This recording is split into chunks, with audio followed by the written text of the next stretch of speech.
안녕하세요. 안녕하십니까. 네.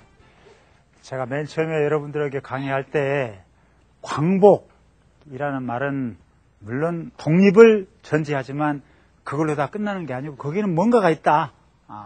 광복에는 뭔가 찬란한 문화, 역사, 전통 그걸 전제하고 있고 독립을 출발점으로 해서 뭔가 다시 우리가 중흥시켜야지 될 어떤 큰 어떤 역사적인 민족적인 어떤 사명, 소명감을 표현하는 그런 개념이다. 그렇게 이야기했었죠. 또 서구에서 르네상스 그런 개념이 있듯이 뭔가 하여튼 우리가 다시 한번 복원시켜야지 될, 중흥시켜야지 될 어떤 찬란한 우리 민족의 어떤 소명 이런 걸 여기서 내포한다. 그런 얘기를 했지 않습니까? 이제 오늘 말이죠. 제가 강의할 것은 이 동북아 시대에 과연 우리가 어떤 일을 할 수 있겠느냐, 어디에 우리가 좀 더 깊은 관심을 가져야지 되겠느냐, 이런 건데요. 일단 그 백범 김구 선생님이 내가 원하는 우리나라 이제 돌아가시기 얼마 전에 말씀하셨던 그런 부분입니다. 널리 알려져 있는 부분인데 제가 그 부분을 한번 소개를 하면서 제 강의를 시작해 보겠습니다. 나는 우리나라가 세계에서 가장 아름다운 나라가 되기를 원한다. 가장 부강한 나라가 되기를 원하는 것은 아니다. 중략을 하고요. 오직 한없이 가지고 싶은 것은 높은 문화의 힘이다. 문화의 힘은 우리 자신을 행복되게 하고 나아가서 남에게 행복을 주기 때문이다. 나는 우리나라가 남의 것을 모방하는 나라가 되지 않고 높고 새로운 문화의 근원이 되고 모범이 되기를 원한다. 그래서 진정한 세계의 평화가 우리나라에서 우리나라로 말미암아서 세계에 실현되기를 바란다. 이렇게 말씀하셨습니다. 일생을 무장투쟁을 하신 분이 하신 말씀치고는 굉장히 고상한 말씀입니다. 그렇죠? 네. 참 신기해요. 신비해요. 저한테는. 그런 생각을 끝까지 가지고 계셨다고 하는 거. 암살되시기 전에 우리나라 정말 통일이 된다고 생각했지만 그게 그냥 부국 강병 우리도 좀 힘센 나라가 되자 이게 아니고 문화 세계 평화로 가는 이런 어떤 그 고결한 이상을 계속 막 무장으로 투쟁하셨던 분이 가지신다고 하는 거 이게 참 정말 참 존경스럽고 참 신비합니다. 저한테. 그런데 과연 우리 현실이 그런 것이냐? 또 그런 질문을 던져볼 수가 있겠습니다. 아직 부족한 점이 많겠죠. 어떻게 보면은 그동안 우리는 먹고 사는 문제를 해결하기 위해서 사실상 어떤 우리 자신의 마음의 여유를 충분히 갖지 못했다고 볼 수 있을 거예요. 우리가 한 번도 우리 자신을 심각하게 되돌아보지를 못했습니다. 해방 이후에. 과연 바람직스러운 한국인은 과연 어떤 것이냐. 우리가 추구해야지 될 새로운 국가의 근본 얼개는 과연 어떤 것이냐. 우리의 역사와 전통 그 속에서 우리는 무엇을 계승해야지 되는 것이냐. 이런 등등의 문제를 한 번도 던져보지를 못했어요. 전혀. 왜냐면 그냥 바빴고 공산주의와 싸우느라고 바빴고요.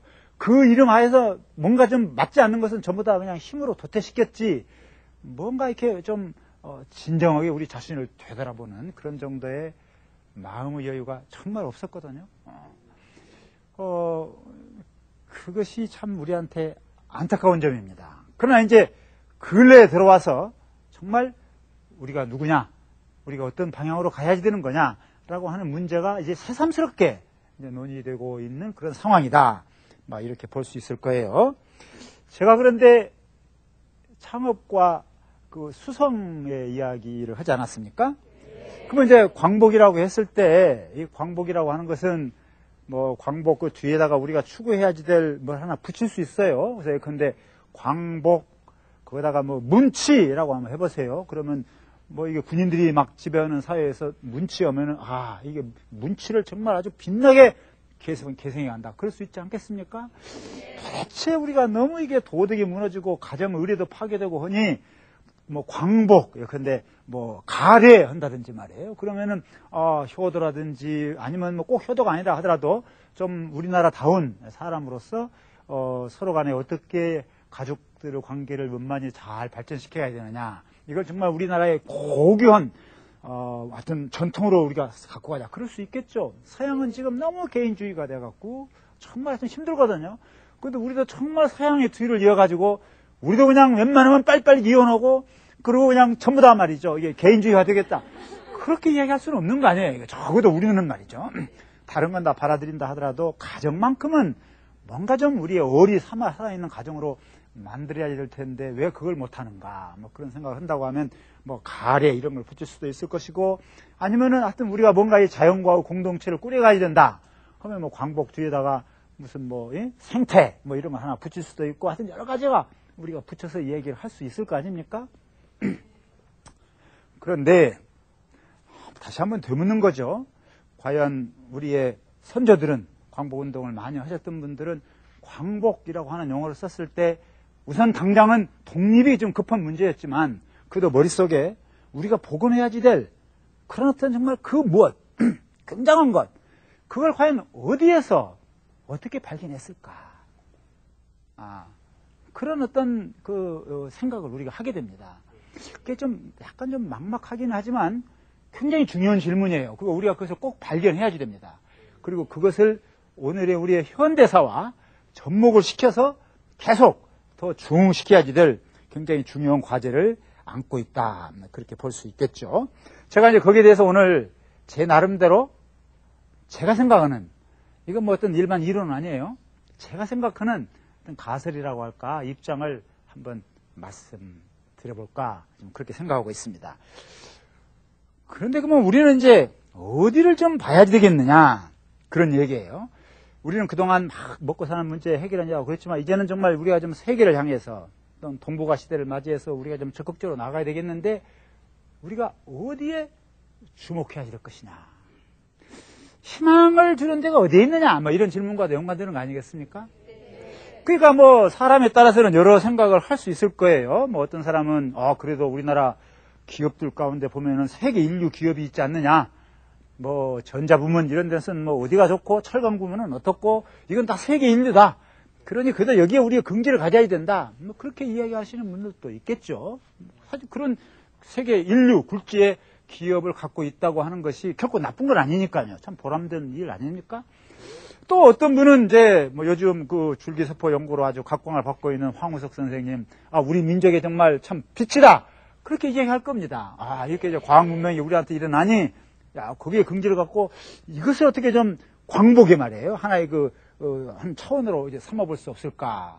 또 사람에 따라서는 뭐 요즘 우리나라 뭐 축구도 잘 되고 뭐 스포츠도 잘 되고 그러니까 이 골프에 옛날에 많이 박지현 씨라든지 하여튼 많지 않습니까? 이게 박세리 씨 뭐 이런 사람들도 있을 거고 뭐 야구는 어떻고 이번에 또 새로 뜨고 있는 축구 선수들도 있고 하여튼 여기가 뭔가 좀 우리의 그 긍지가 있지 않느냐.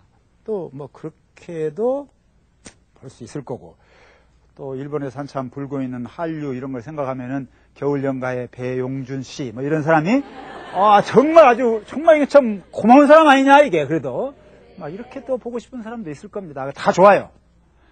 이것이 일시적인 현상이 아니고 뭔가 우리의 깊은 역사적인 전통이나 맥락과 우리의 우리의 정신, 우리의 깊은 소양, 우리의 아주 천부적인 어떤 능력 이런 것과 이게 연결이 되어 있다고 하면은 반드시 그것은 계속 살아날 겁니다. 그죠? 일시적인 현상이 될 수가 없는 거죠. 그러니까 어디에 주목하건 그건 다 좋습니다. 저는 조금 다르게 봅니다.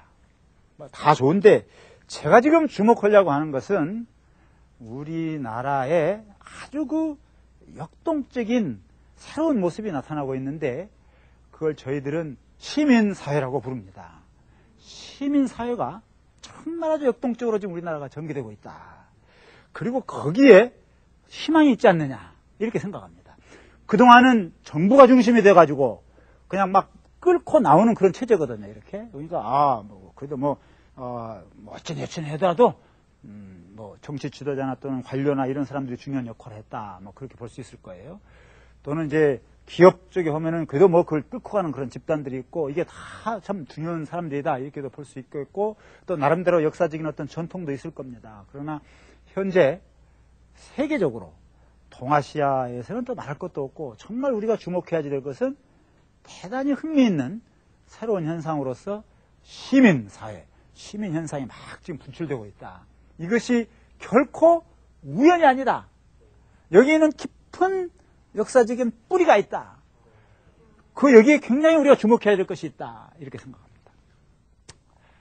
그래서 이제 제가 제 체험을 좀 얘기하려고 하는데, 여러분, 2002년, 월드컵 거리 응원 기억하시죠? 저도 굉장히 그때 감흥을 많이 받았습니다. 근데 여러분, 거기에 꿈은 이루어진다. 그렇지 않습니까? 저는, 물론 꿈에 대한 해석은 다 좋습니다. 그때 표출되었던 그 꿈, 우리 민족의 어떤 염원, 그 꿈이라고 하는 그 개념 안에 사실상 광복의 뜻이 있다고 생각합니다. 우리 역사에서 한 번도 우리나라 국민들이 그렇게 자발적으로 모여가지고 관의 어떤 이게 동원도 받지 아니하고 한 사람 한 사람이 정말 자발적으로 만나서 정말 순수한 열정으로 대한민국을 외쳐본 적이 없었습니다. 처음이에요. 그리고 정말 감동적인 겁니다. 그리고 그 안에 굉장한 열망이 있는 거예요. 우리도 이제는 인류가 될 수 있다. 과거의 나쁜 구습을 털어버리고 이제는 정말 세계를 향해서 이제 나가자라고 하는 굉장한 어떤 열망이 그 안에 내포되어져 있는 거고 바로 그 안에 귀중한 씨앗이 있다고 생각합니다. 저는요, 그때 우리나라 7번 경기가 있지 않았었습니까? 네. 거기에 한 번이라도 광화문 나가보신 적 있으세요? 네. 한 번이라도? 나가신 분 손 한번 들어보세요, 혹시. 그래도 뭐, 이 짝은. 네. 저 몇 번 나갔어요? 한 번. 이 짝에 몇 번 나갔어요? 한 번. 2번. 2번 이상 나가신 분 있어요? 2번 이상 나가신 분? 없어요? 저는 거짓말이 아니고 7번 경기를 했는데요. 5번을 제가 광화문을 나갔습니다. 그리고 독일과 준결승 결정에는 상암 경기장을 갔습니다. 빨간 머리띠를 하고 빨간 완장 이렇게 하고 말이죠. 그리고 또 뭡니까 미국하고 경기 결정에는 막 소나기가 쏟아졌습니다. 이 경기가 시작할 때는 비가 살짝 왔는데 시작하고 나서 조금 있으니까 막 소나기가 와요. 근데 그 당시 젊은 애들 광화문에 많이 모였었는데 움직이지 않고 다들 비 맞고 있는데 그래서 저도 비를 맞고 그걸 봤던 기억이 납니다. 근데 저는 제 인생에서 한 몇 번 이렇게 굉장히 중요한 경험들을 하게 되는데 다 소개할 수는 없고 그 중에 하나가 80년대 그 학생들과의 대면입니다. 이건 참 잊을 수가 없어요. 저한테. 너무 고통스러웠기 때문에 그랬을 겁니다. 그렇지만 이 고통을 경유하면서 그 안에서 미래를 보았기 때문에 용기도 있었고 또 같이 대화도 하고 참 그것이 저 기억 속에 많이 남아있고 또 그것이 오늘날 저를 있게 한 그런 어떤 원동력이 되었다고 생각합니다. 그래서 하여튼 이 독재에 대해서는 분연코 반대하고 비판을 했지만 그러나 또 동시에 이제 우리는 민주 체제를 지금 만들어가고 있으니까 이제는 정말 그냥 맹목적인 비판, 소모적인 비판, 그것보다는 좀 좋은 사회, 좋은 제도, 좀 이걸 만들기 위해서 우리가 노력을 이제 해야 될 때가 됐다. 우리가 계속해서 그냥 욕만 하고, 마치 욕하는 나는 고개로고 아주 훌륭한 사람이고, 다른 사람은 다 썩고, 병들고, 형편없는 놈처럼 얘기하는 이런 사고방식 자체가 이건 과거의 사고방식이다. 이제는 정말 응분의 책임을 느끼고 좋은 사회를 만들기 위해서 다 협력해야지 될 그런 귀중한 때다. 이런 생각을 갖고 현재 하고 있는데, 그러나 이해 못지않게 저한테 정말 기쁜 감흥을 줬던 것은 정말 광화문 거리 응원이었었어요. 이 사회가 정말 무서운 속도로 지금 변하고 있구나 하는 것을 현장에서 느꼈습니다. 제가 이 80년대, 90년대를 쭉 살아왔지만 특히 그 2002년의 현장에서 느낀 움직임은 도저히 막을 수 없는 새로운 물결이, 새로운 세대가 막 밑에서부터 해갖고 막 올라오는 걸 제가 체감을 했으니까요. 그 사람들이 전부 다 해서 그 대한민국을 외쳤을 때 그 목소리가 과연 무엇을 뜻할까? 저한테는 너무 참 감격적이었거든요. 왜냐하면 우리 역사에서 그래 본 적이 없으니까요.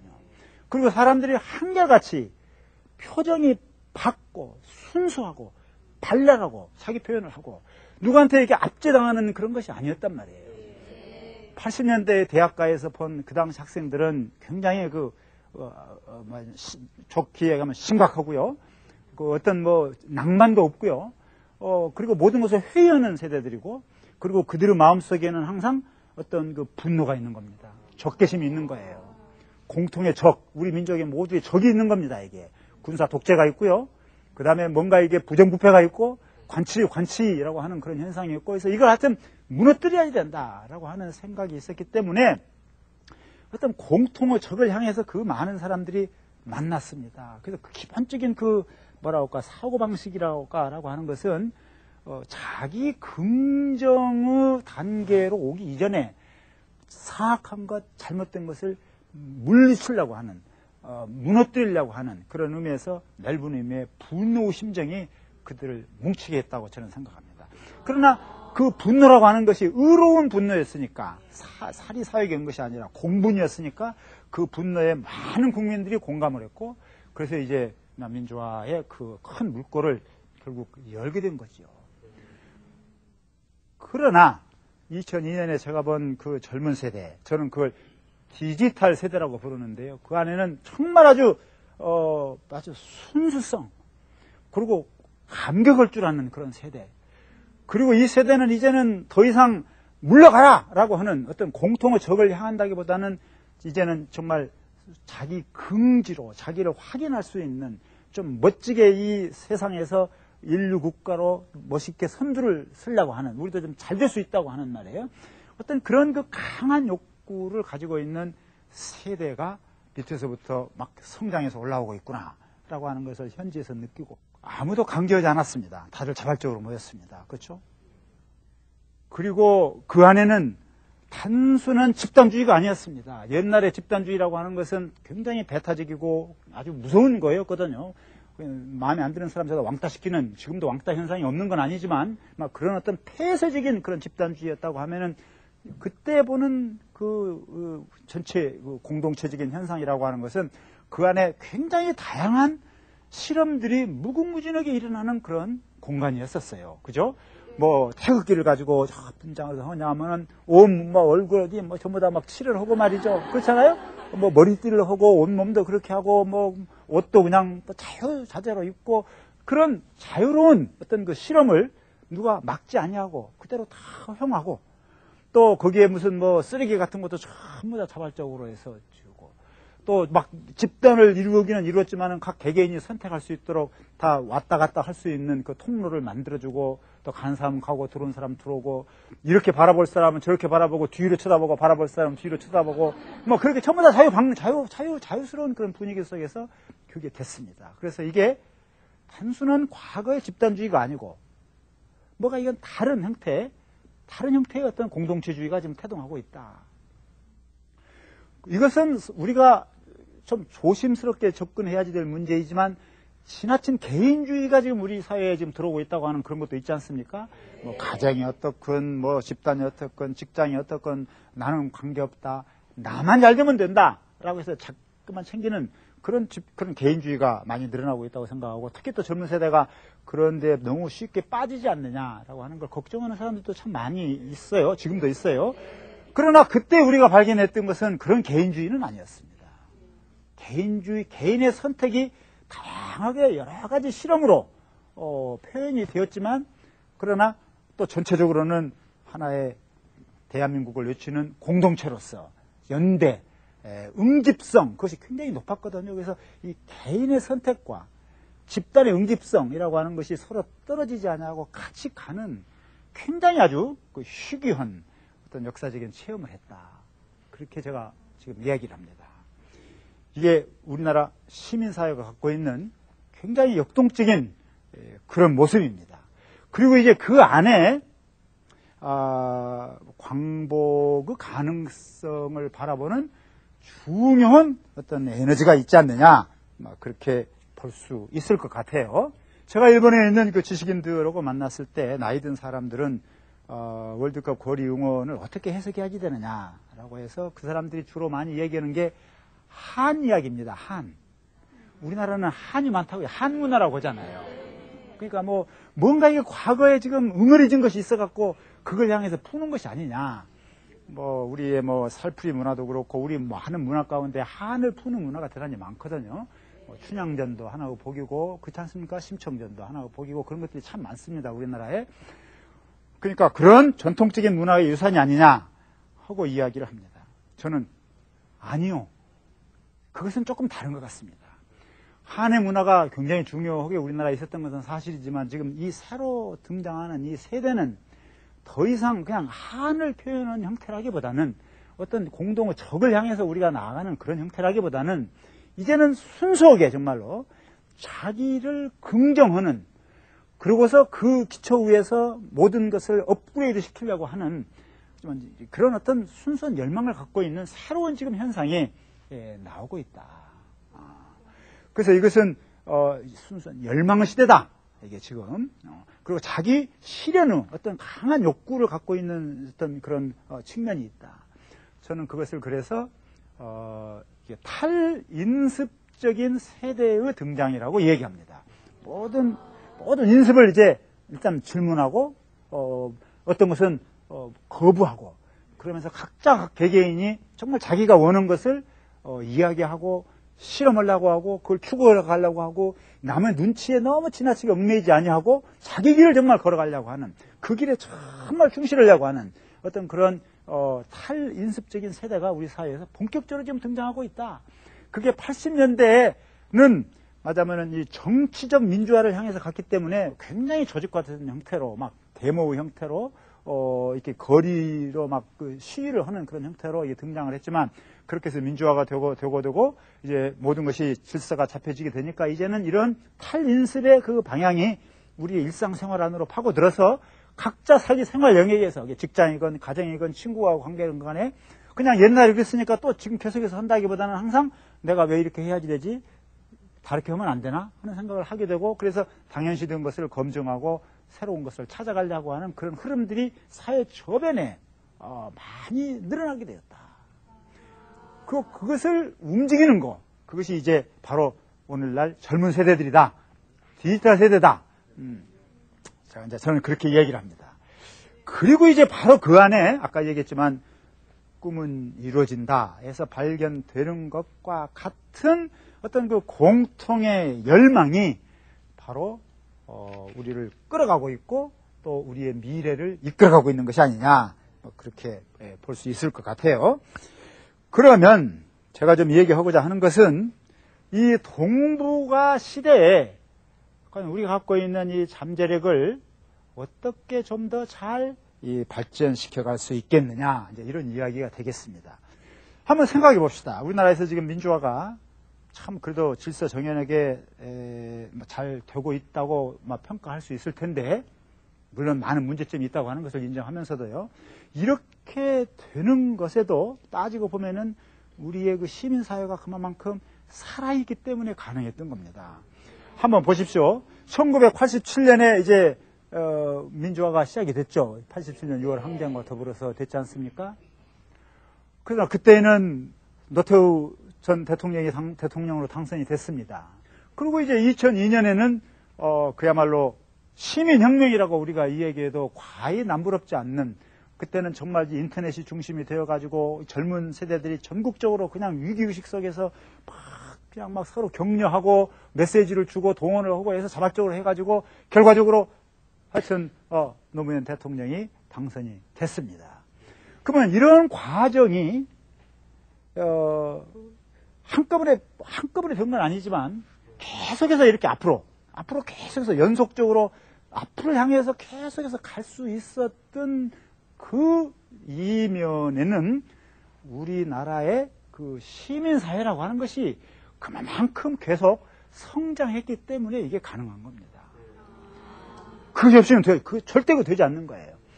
시민사회가 성장하면서 드디어 이제 정말 중요한 현상은 정보화가 이루어지고 세계 어느 나라에서보다도 우리나라에서 초고속 정보망의 저 면 단위까지 다 뚫리고 이러한 어떤 큰 이 변화의 물결이 이 시민사회를 훨씬 더 부강하게 아주 힘있게 건강하게 지키는 큰 힘이 되고 있어요. 그러니까 뭐 물론 인터넷이 막 움직이면서 여러 가지 부작용이 있다. 인신 뭐 공격도 너무 많고 하여튼 여러 가지 부작용이 있다고 하는 것은 이미 알려진 일입니다. 그러나 여러분 역사라고 하는 것이 그렇게 그냥 부작용은 아무것도 없이 좋은 것만 그렇게 아름답게 찬란하게 단기간에 딱 된 적이 있습니까? 천만의 말씀입니다. 역사는 그런 게 아니에요. 역사에는 굉장히 많은 고통과 전진과 후퇴가 따라오고 희생이 따라오고 방황이 따르면서 역사라고 하는 것은 가는 겁니다. 프랑스 혁명이 지금 들으면 굉장히 아름다운 것 같죠? 그 당시에는 어마어마한 공포였었습니다. 그러나 결과적으로 혁명이 결국 민주주의를 이끈 원동력이 됐던 거 아닙니까? 우리는 비록 그런 과정은 아니지만 그러나 하여튼 계속해서 앞을 향해서 전진해가는 그런 모델이다. 그리고 이런 모델이 제대로 될 수 있었던 가장 중요한 원동력은 바로 시민사회였다. 그런데 이 시민사회를 이끌어가는 굉장히 중요한 또 힘이 뭐냐? 이게 굉장히 중요합니다. 자고로 옛날부터 우리는 무엇보다도 이 시시비비를 분명히 가려야지 된다라고 하는 이 선비정신이 굉장히 강했던 나라입니다.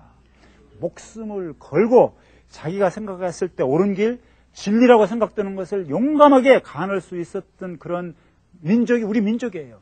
그래서 많은 사람들이 이제 희생을 당했습니다. 귀향을 가고. 그러나 그것을 아주 고결한 자신의 임무로 생각하고 일신의 어떤 그 영화나 또는 부귀 이런 것을 아주 가볍게 여기면서 의로운 일을 하기 위해서 몸을 던졌던 그런 역사적인 전통이 굉장히 강한 나라가 바로 우리나라거든요. 시시비비를 가리는 문화 아닙니까 이게. 이런 것들이 말이에요. 그동안에는 정보가 제대로 소통이 안 되니까 제대로 할 수가 없었어요. 그러나 이제 뭐 인터넷이 돼갖고 모든 정보를 쉽게 가서 검색할 수 있게 되고 검증할 수 있게 되고 서로 의견을 나눌 수 있게 되고 그냥 일방적인 이 의사소통이 아니라 쌍방향 의사소통을 통해서 서로 의견을 확인할 수 있는 이런 정말 새로운 세상이 되니까 이런 평소에 우리 민족 안에 흐르고 있었던 이런 고결한 전통이 현실적으로 보면은 많은 부작용이 있는 건 사실이지만 그러나 제가 보기에는 다른 어느 나라에서도 발견될 수가 없는 그런 큰 물결로 지금 우리 사회를 지금 지나가고 있고 또 이것이 이제 우리 사회를 또 건강하게 만드는 시민사회의 어떤 역동적인 에너지가 되고 있다. 저는 그렇게 확신하고 있습니다. 이렇게 보면은 우리가 좀 이렇게 자랑스럽게 생각하고 더 우리가 좀 눈여겨 애정을 가지고 보아야지 될 것은 더 이상 그냥 권력을 쥐고 있는 정부나 또는 금력, 재력을 갖고 있는 재계 이런 것이 아니고 우리의 어떤 그 문화적인 전통의 의어를 따라서 이렇게 이 사회의 공익을 위해서 좀 더 의로운 일을 위해서 열심히 일을 하고 있는 또 그런 문화가 존중되고 또 그런 문화가 널리 확산되고 있는 우리 사회의 시민사회가 아니겠느냐. 어디를 봐라. 지금 우리나라만큼 이게 활발히 일어나고 있는 데가 그렇게 많지 않아요. 서양서도 그렇게 많지 않습니다. 이게 이런 어떤 역동성을 지금 우리가 가지고 있다. 한 사람 한 사람 시민이 그런 역할을 하려면 지금 할 수 있는 그런 시대가 지금 되고 있다. 그러면 앞으로 우리가 이제 동북아 시대를 맞이해서 뭔가 동북아 공동체를 이제 구성하려고 하는 노력이 많이 일어나고 있지 않습니까? 정부 수준에서도 그렇고요. 일본은 일본대로 또 구상을 갖고 있고 우리나라는 또 이제 뭐 김대중 대통령께서 제안을 해서 동아시아 공동체라고 하는 그 움직임을 지금 계속 좀 띄워가고 있는 중이고 또 사람자에 따라서는 동북아 공동체를 만들자 뭐 그런 것들도 있고 앞으로 혹시 어떻게 될지는 좀 더 두고 봐야 되겠지만은 그러나 이제는 이 동아시아가 또는 동북아시아가 이 세계의 변방이 아니라 이 세계의 한 중심이 된다라고 하는 생각을 좀 갖고 있는 겁니다. 경제적으로도 이미 뭐 활발하게 지금 부상하고 있는 나라들이고 정치적으로도 나름대로 역동적 있게 발견해가고 더 나아가서 중요한 것은 세계 어느 나라의 어느 지역에 내놓아도 부끄러움이 없는 굉장히 고색 찬란한 문명, 이 문화를 가지고 있단 말이에요. 한자권, 이 한자로 되어 있는 이 막 병풍 같은 거 막 글 이런 것이 써 있을 때 외국 사람들이 와서 입을 딱 벌리는 겁니다. 읽을 수도 물론 없지만 말이죠. 딱 벌리는 거예요. 그러니까 이건 서구가 아직 정복하지 않은 그런 문화가 지금 있습니다.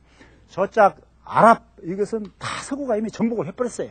다 그 안에 들어와 있습니다. 그러나 지금 여짝은 지금 이 동아시아, 동북아시아라고 하는 것은 정복이 되지 아니한 굉장히 고유한 어떤 능력을 갖고 있는 지역입니다. 이게.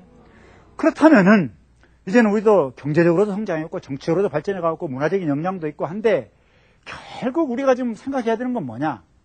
그냥 먹고 사는 문제가 됐고 어떻게든지 돈만 좀 더 많아갖고 좀 떵떵거리면서 살자. 그것에 과연 우리가 만족할 수 있겠느냐? 우리의 이상이라고 하는 것이 결국 그런 것이냐? 광복을 생각했었던 분, 우리의 정말 우리의 미래를 이렇게 걱정했었던 그런 분들이 생각했었던 그 이상이라고 하는 것이 결국은 그냥 돈 많이 버는 거, 물질 문명에 함락당하는 거, 결국 그런 거였느냐? 나는 결단코 아니라고 생각합니다. 이 세계의 평화에 기여할 수 있는, 그리고 소수의 지도자가 하는 것이 아니라 이 국민 다수가, 깨어있는 다수가 정보를 자유롭게 소통하면서 그 힘에 의해서 우리 문제만이 아니라 동북아 또는 세계 평화에 기여할 수 있는 그런 길을 적극적으로 만들어가는 거, 이게 결국은 우리가 가졌던 꿈이었을 거예요. 저는 그렇게 봅니다. 그리고 그런 꿈이 역사적으로 보면은 선비들에 의해서 그런 활발한 공론활동, 하여튼 누구든지 이 공론활동에는 제약 없이 참여해야 된다고 하는 그런 그 생각이 아주 투철했으니까요. 우리나라가 중국보다도 더 투철했거든요. 그러니까 이런 어떤 그 역사적인 뿌리 근거 위에서 오늘날 이 인터넷 발명, 정보혁명 이런 것과 곁들여져 가지고, 그리고 또 이 새로운 세대의 등장, 제가 지난 시간에 얘기했던 중민을 포함을 해서 오늘 제가 말씀드린 디지털 세대의 새로운 세대의 등장과 어울려 갖고 우리나라의 시민사회를 세계 어디에다 갖다 놔도 그 역동적인 측면에서는 전혀 부끄러움이 없는 아주 멋있는 어떤 시민사회의 힘이 지금 나오고 있단 말이에요. 세계의 많은 석학들이 저도 좀 많이 합니다. 그러나 한국의 이 시민사회에 대해서 다들 부러운 눈으로, 경탄의 눈으로 지금 바라보고 있습니다.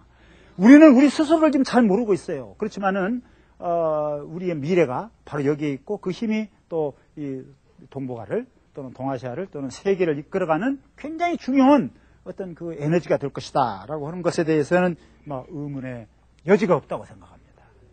과연 그렇다면은 이제 동북아시아 이 시대를 맞이해서 우리는 어떤 이상을 가져야 될 것이냐, 그런 이제 큰 질문을 우리가 부딪힙니다. 우리가 해야 될 것은 결코 각자 자기의 개인의 이익에만 안주하는 그런 이기주의자, 개인주의자, 그렇게 되어서도 안 되고, 또 다른 한편에 개인의 어떤 선택이나 창의력이나 또는 자유나, 그렇죠? 이런 것들을 그냥 말살시켜버리고 집단의 이름으로 그냥 모든 걸 굴림하려고 하는 종래의 어떤 집단주의, 그것도 결코 안 되고, 그러나 둘 중에 하나를 선택해서도 안 되는 것이고, 이 개인의 선택과 창의력이 충분히 존중되면서도, 그러나 동시에 우리가 속해져 있는 이 공동체가 같이 발전해가는, 같이 이렇게 연대를 하는, 응집성을 키워서 더불어가는 그런 멋있는 사회를 만들어가는 것. 이게 사실 우리의 꿈이고, 현재 우리 사회에서 이 진행되고 있는 그 양상을 보면은 아까 말씀드렸듯이 그 인터넷이라고 하는 것이 놀라운 그 변화를 지금 주고 있기 때문에 불가피하게 개인의 창의력과 선택을 좀 높여주고 있고, 결과적으로 바로 이 땅에서 이 21세기 세계사적인 문명의 중요한 과제라고 할 수 있는 이 개인의 창의력과 집단의 어떤 그 연대라고 하는 것이 같이 묶어질 수 있는 어떤 가능성이 지금 바로 이곳에서 실험되고 있다. 이건 정말 의미심장하다고 생각합니다. 그런 눈으로 우리 역사를 좀 너그럽게 바라보고, 잘못된 것은 좀 과감하게 고쳐가야 되지만, 그렇다고 해서 조그마한 어떤 문제들을 막 과소, 막 침소, 봉대해가지고 그냥 정말 이게 비전이 없이 그냥 모든 것이 다 잘못되고 허물어지는 것처럼 이렇게 하는 거, 이런 어떤 좁은 시각을 과감히 탈피해서 역사에 대한 전망을 가질 필요가 있지 않나. 이게 또 광복 60년 새로운 시작을 위한 우리의 기본 자세가 아니겠느냐, 그렇게 생각합니다. 네. 감사합니다. 네.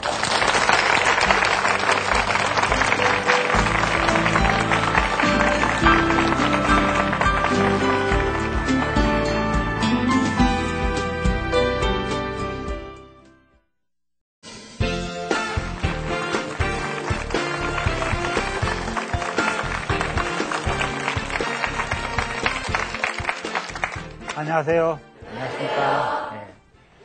제가 맨 처음에 여러분들에게 강의할 때 광복이라는 말은 물론 독립을 전제하지만 그걸로 다 끝나는 게 아니고 거기는 뭔가가 있다. 광복에는 뭔가 찬란한 문화, 역사, 전통 그걸 전제하고 있고 독립을 출발점으로 해서 뭔가 다시 우리가 중흥시켜야지 될 어떤 큰 어떤 역사적인 민족적인 어떤 사명, 소명감을 표현하는 그런 개념이다. 그렇게 얘기했었죠. 또 서구에서 르네상스 그런 개념이 있듯이 뭔가 하여튼 우리가 다시 한번 복원시켜야지 될, 중흥시켜야지 될 어떤 찬란한 우리 민족의 어떤 소명 이런 걸 여기서 내포한다. 그런 얘기를 했지 않습니까? 이제 오늘 말이죠. 제가 강의할 것은 이 동북아 시대에 과연 우리가 어떤 일을 할 수 있겠느냐, 어디에 우리가 좀 더 깊은 관심을 가져야지 되겠느냐, 이런 건데요. 일단 그 백범 김구 선생님이 내가 원하는 사람으로서 서로 간에 어떻게 가족들의 관계를 원만히 잘 발전시켜야 되느냐, 이걸 정말 우리나라의 고귀한 어떤 전통으로 우리가 갖고 가자. 그럴 수 있겠죠. 서양은 지금 너무 개인주의가 돼갖고 정말 좀 힘들거든요. 근데 우리도 정말 서양의 뒤를 이어가지고 우리도 그냥 웬만하면 빨리빨리 이혼하고 그리고 그냥 전부 다 말이죠. 이게 개인주의가 되겠다. 그렇게 이야기할 수는 없는 거 아니에요. 적어도 우리는 말이죠. 다른 건 다 받아들인다 하더라도 가정만큼은 뭔가 좀 우리의 어리 살아있는 가정으로 만들어야 될 텐데 왜 그걸 못하는가. 그런 생각을 한다고 하면 가래 이런 걸 붙일 수도 있을 것이고 아니면은 하여튼 우리가 뭔가 이 자연과의 공동체를 꾸려가야 된다. 하면 광복 뒤에다가 무슨 생태 이런 거 하나 붙일 수도 있고 하여튼 여러 가지가 우리가 붙여서 얘기를 할 수 있을 거 아닙니까? 그런데 다시 한번 되묻는 거죠. 과연 우리의 선조들은 광복운동을 많이 하셨던 분들은 광복이라고 하는 용어를 썼을 때 우선 당장은 독립이 좀 급한 문제였지만 그래도 머릿속에 우리가 복원해야지 될 그런 어떤 정말 그 무엇 굉장한 것 그걸 과연 어디에서 어떻게 발견했을까? 그런 어떤 생각을 우리나라 이제 돌아가시기 얼마 전에 말씀하셨던 그런 부분입니다. 널리 알려져 있는 부분인데 제가 그 부분을 한번 소개를 하면서 제 강의를 시작해 보겠습니다. 나는 우리나라가 세계에서 가장 아름다운 나라가 되기를 원한다.